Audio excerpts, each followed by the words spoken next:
So what's up sa inyo mga kaibigan, and again, nandito na naman si TGMA para sa isang panibagong vlog na kung saan guys, gusto ko lang i-share sa inyo yung aking journey sa YouTube these past 4 years.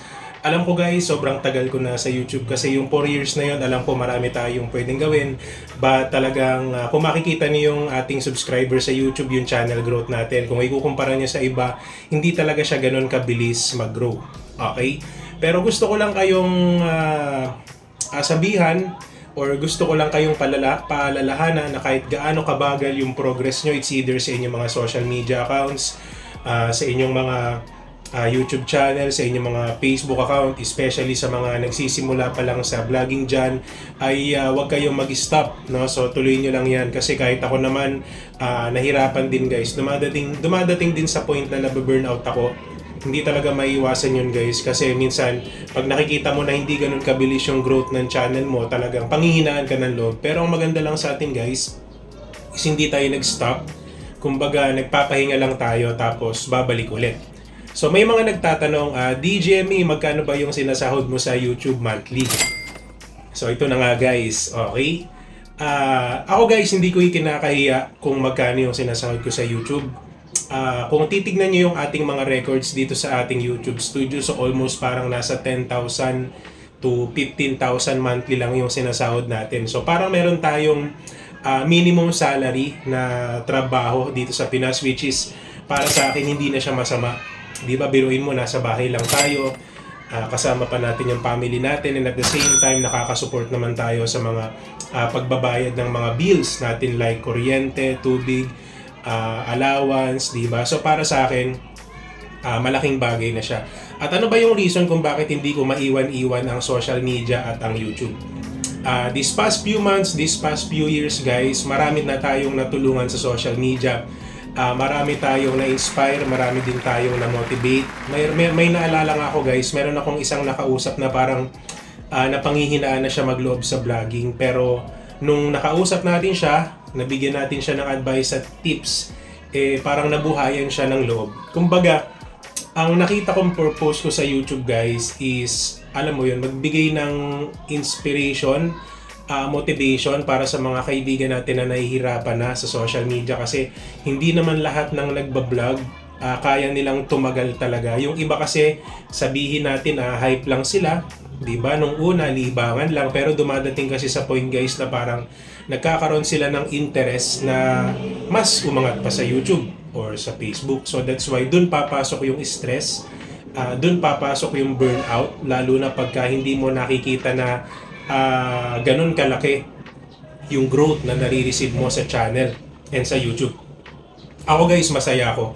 Kasi nandito ako sa punto na hindi ko na kailangan sumali sa mga group. Kasi ako guys, naranasan ko yan before. Hindi ko ikakahiya na sabihin sa inyo guys na experience ko yung sub for sub, yung pagsali sa mga GC, yung pagsali sa live, paangat program. Miski ako guys, naging host ako ng paangat program before, yung live streaming. Pero because of that experience guys, madami tayong natutunan. At yung pinakang important lesson na natutunan ko na hindi mo kailangan sumali sa group. Hindi mo kailangan makipag-sub to sub para magkaroon ka ng supporters or viewers. Ang kailangan mo lang talaga is content na focus sa information, entertaining vlogs, yung mga nakakatuwa na vlogs, no? So yun lang yung kailangan natin. Kasi sa YouTube kasi guys, di ba? Doon mo makikita yung target viewers mo once na nagkaroon ka na ng vlogs na para sa kanila, di ba? Kasi madaming mga bago, lagi nilang iniisip na ano ba yan? Ako nga DJ may mga kamag-anak ako hindi naman nanonood sa akin, di ba? May mga kamag-anak ako na parang alam mo yon na hindi mo lang ako masuportahan. Ito ang message ko sa inyo guys, wala kayong karapatan na magalit sa kanila kasi at the end of the day, hindi sila yung target audience para sa channel nyo. Katulad yan ng sinabi ko, for example ako, naghahanap ako ng topic kung paano magbayad ng SSS, ng Pag-ibig Fund, so automatic magse-search ako sa YouTube. Ngayon, yung mga lalabas doon na videos, so ako yung target viewers nila. Okay, kasi ako yung naghahanap ng topic. Ngayon, kung yung mga kamag-anak mo, pipilitin mong manood sa'yo, di ba, wala kang karapatan magalit sa kanila kasi at the end of the day, hindi naman sila interested dun sa vlogs na meron ka. Okay? And ayun, kasi madami kasi mga bago na bakit kaya ito sikat, ito lagi sinusuportahan samantala kaming mga bago, kami dapat yung sinusuportahan nyo. Guys, hindi po ganun gumagana si YouTube. Okay, lagi nyo tatandaan, hindi sa ganong sistema gumagana ang social media na porket nagsisimula ka, dapat ikaw ang susuportahan, hindi. Most likely, yung mga sikat, nanggaling din yan sila sa pinakamababa, lowest point of their vlogging experience. Talagang nagsikap lang yung mga yan. Kaya ngayon, deserve nila kung anong meron sila. Okay?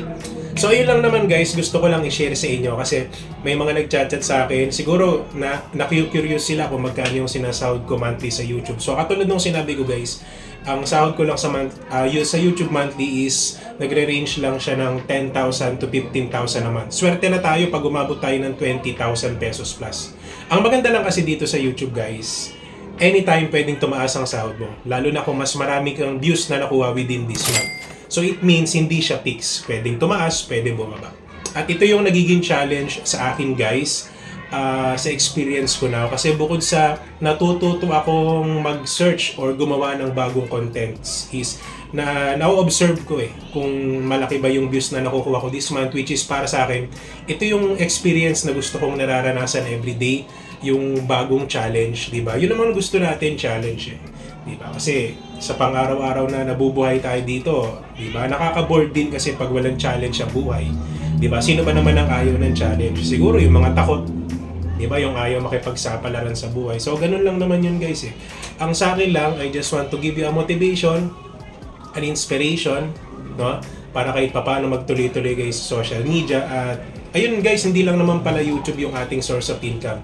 So meron din tayong source of income sa live streaming app. Hindi ko nababanggitin pero for sure may idea na kayo kung ano yun.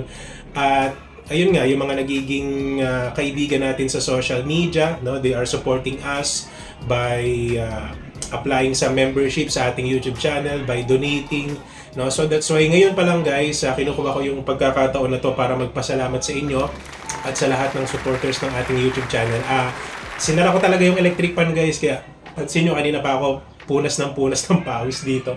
Okay, kasi para mas klaro yung boses natin at baka naiingayan kayo guys kasi yung katabi ng bahay namin is eskwelahan yan.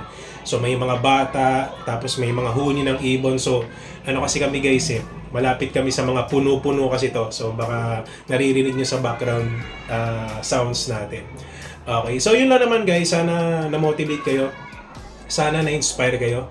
And yes guys, no, since 2020 tayo sumasahod dito. So consistently 4 years na tayong pinapasahod ni YouTube.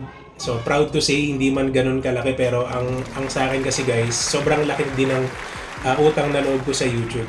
Okay, kasi sa totoo lang guys, ang work ko dati way back 2015 sa hotel ako. At mas malaki pa nga yung sahod ko dito kaysa before kasi dati guys sa hotel, pag ano kasi kami doon, casual employee. So it means pag wala kang duty or wala on call kung tawagin, kung wala kang schedule, wala kang pasok, wala kang sasahurin, di ba?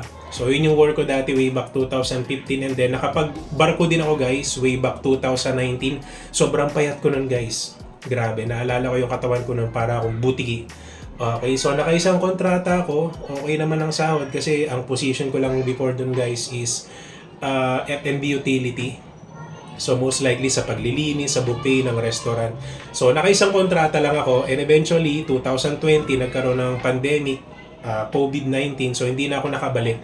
Doon nagbukas sa akin yung opportunity sa YouTube. So April 2020, yun yung natatandaan ko na first video na in-upload ko. Kasi yung content ko dati guys, nakapokus ako sa mga song covers Okay, song covers, rap songs, so mga ganon. So habang lumilipas yung panahon, mas nadidiscover ko na, uy, parang mas okay ako dito.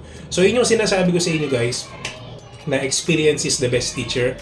So, kasi kayo lang din yung makakaalam kung ano yung content na para sa inyo Di ba? Hindi siya manggagaling sa ibang tao na ito yung bagay sa iyo, hindi.